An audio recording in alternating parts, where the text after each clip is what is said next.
Hello, and welcome to another day of rules.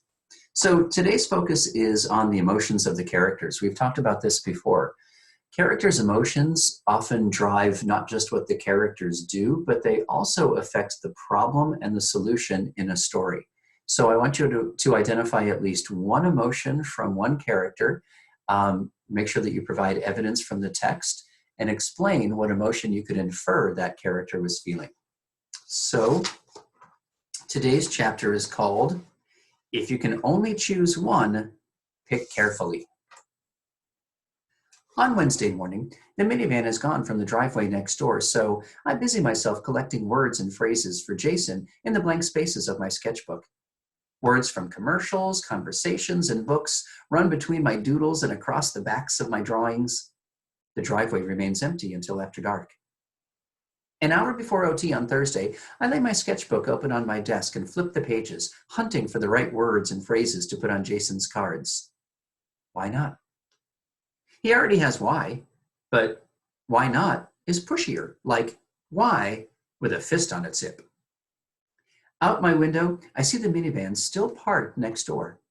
Why not? Because mom's calling clients and dad's at work, so David's my responsibility. That's why. Just for an hour, Mom said, until we have to leave for OT. I put on a Thomas the Tank Engine video, so he shouldn't be any trouble. I pull forward 2 blank cards and scroll, yeah, right, and whatever. I know she needs me to babysit sometimes, but I hate when she tells me that he shouldn't be any trouble. Trouble comes quick with David, and should doesn't have anything to do with it. He should remember to flush the toilet. But that doesn't mean it happens. When Mom had gone, I took my long mirror off my door and propped it at an angle against one corner of the living room so I could work at my desk and still see David reflected in the mirror. Every few words I make, I glance out my bedroom doorway to the mirror. David stands at the TV, the remote in his hand. He loves rewinding the trains backward, up the tracks, speeding them ahead to almost crashing over and over. I turn another sketchbook page and choose among the words written along the edge. Sure, and you bet, and excellent, perfect, frustrating, pretty, and dazzling, to jazz up and sketch the words. Jason has in bigger directions and joke, so he can be sarcastic if he wants. I peek toward the mirror. The TV train steams ahead, billowing smoke toward the shed. Watch out, David repeats, a perfect imitation of the narrator's voice. But at the last second possible before the smash, David hits pause. Jumping in front of the frozen TV picture, he waves the remote in circles like it's a magic wand. Watch out!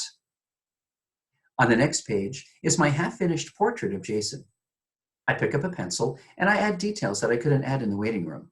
Eyelashes, thick eyebrows, and the outline of his thin lips.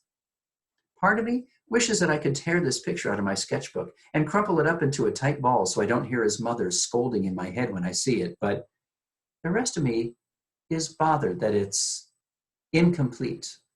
Too much like a secret. Are you busy? A girl's voice asks.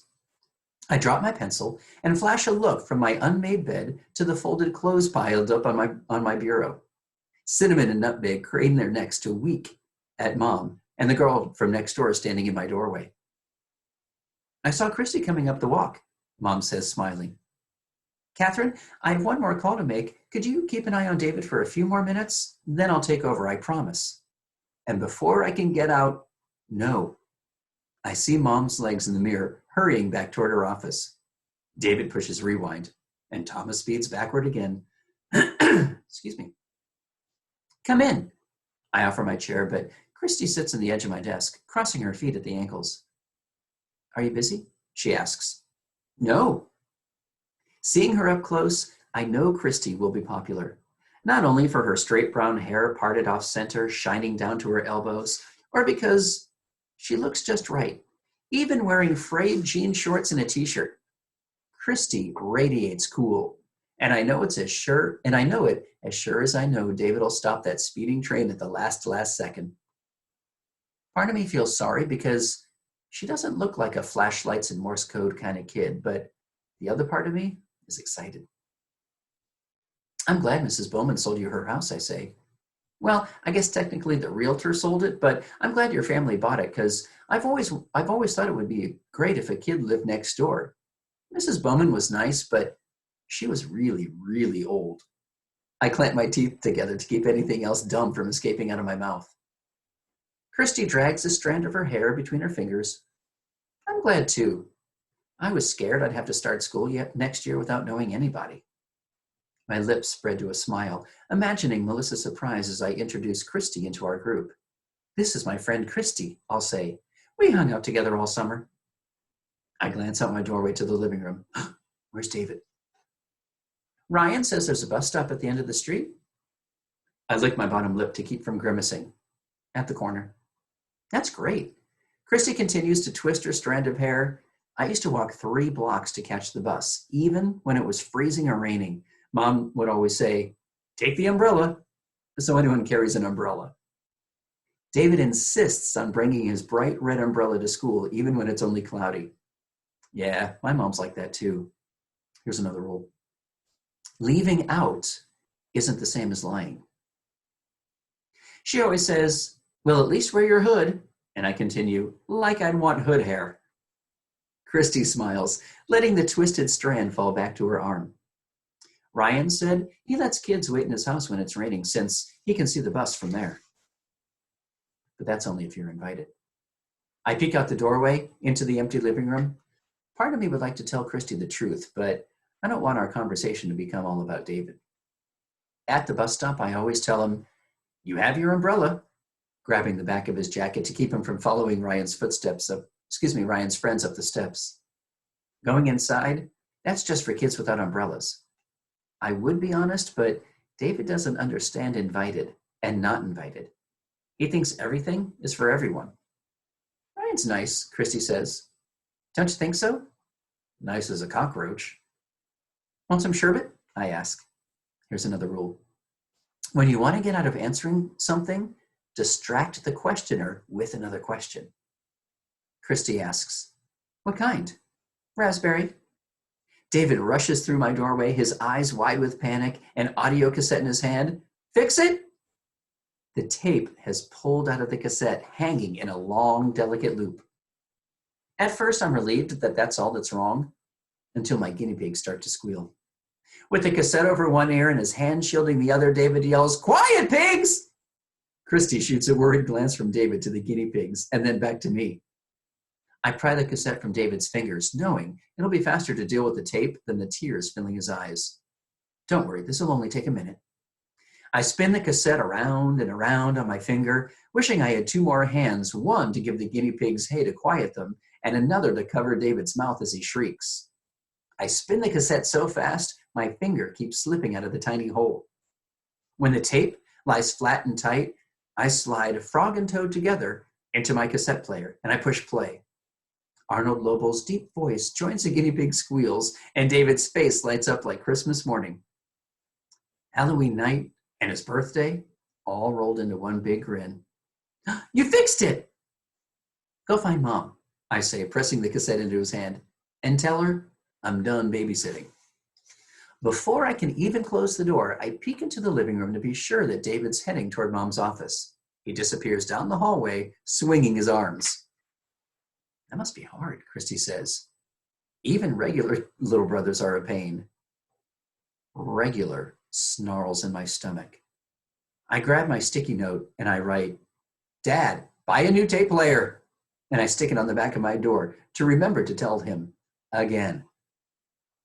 To quiet my guinea pigs, I pull strings of Timothy hay from the little bale that I keep under the cage. Nutmeg yips as Cinnamon steals her hay.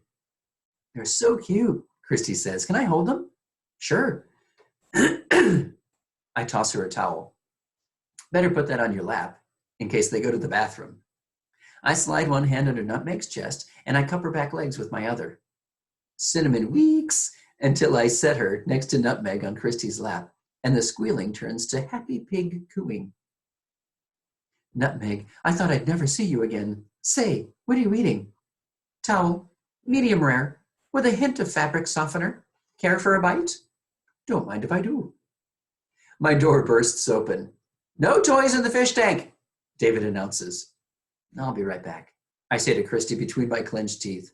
No problem, she says, stroking Nutmeg's neck. I close my door behind me so Christy won't see me run, and I say, why? I sprint ahead of David. Why today? Because a tiny cowboy stands bow-legged on the gravel at the bottom of the fish tank, one hand poised to grab his pistol, the other holding the end of a lasso, hovering in a loop above his head. A goldfish swims right through the hole. Get back here, you pesky varmint. Plunging my hand into the water, fish swoosh past my fingers. I rescue the cowboy and throw him into the toy box. Grabbing David's wrist, I don't even wipe my hand first. What? David twists to get away. You're not going to ruin this for me. I yank him along behind me down the hallway to Mom's office. She's on the phone. All right then, Mom says into the receiver. I'll look forward to hearing from you next week. I have company, I say, not caring about interrupting her. And you need to watch David. Mom holds up one finger for me to wait, but I push David ahead of me into the room. Her eyebrows come down. She grabs a puzzle off her bookshelf and dumps the pieces on the floor. Yes, that'll be fine, she says into the phone. David sits behind the hill of pieces. He can't stand to see puzzles undone, but he insists on doing the pieces in lines, like he's reading the puzzle. He doesn't look for all the red barn pieces, or the daisies in the field, or the glimmers of sunlit water. Left to right, top to bottom. That's his puzzle rule. And if you add a piece out of David's order, he'll take it back out, even if it fits. I slam Mom's office door on my way out. When I come back to my room, breathless from running down the hallway, I notice Nutmeg and Cinnamon are in their cage again. Everything okay? Christy asks. I hope you don't mind that I looked at this. She's holding my sketchbook, open to the half-finished portrait of Jason. Is he your boyfriend? No, just a boy that I started drawing. Christy tilts her head in a, really, kind of look. Here's another rule. Excuse me. If you want someone to think something's not important, use just a lot. He's just a boy I know from, well, I don't really know him. Not very well. I just see him at, I check my watch. It's almost time to leave for OT. I can't tell Christy that I have to go. Not the first time that we've met, but I told Jason that I'd see him today. Christy tosses my sketchbook onto my desk. My hands itch to flip the page, but that'll bring attention to it. Want to watch TV? Christy asks. If I say no, maybe I won't get another chance to hang out with her. I glance to Thomas the Tank Engine, reflected in my mirror, his eyes closed, brace for a crash that'll never happen. From somewhere, David shrieks. We could watch at my house, Christy says. That stings, even if I agree. Sure, I say. I'll tell my mom. All the way up Christy's walkway, I want to skip or run or twirl with my arms out like a 6-year-old. It feels deliciously easy to be visiting a friend's house without having to say first, sorry, David, this is for me. You can't come. Hearing Mom's car back out of the driveway, I turn to wave. She waves, but David sits alone in the back seat, hunched down, his hands over his ears.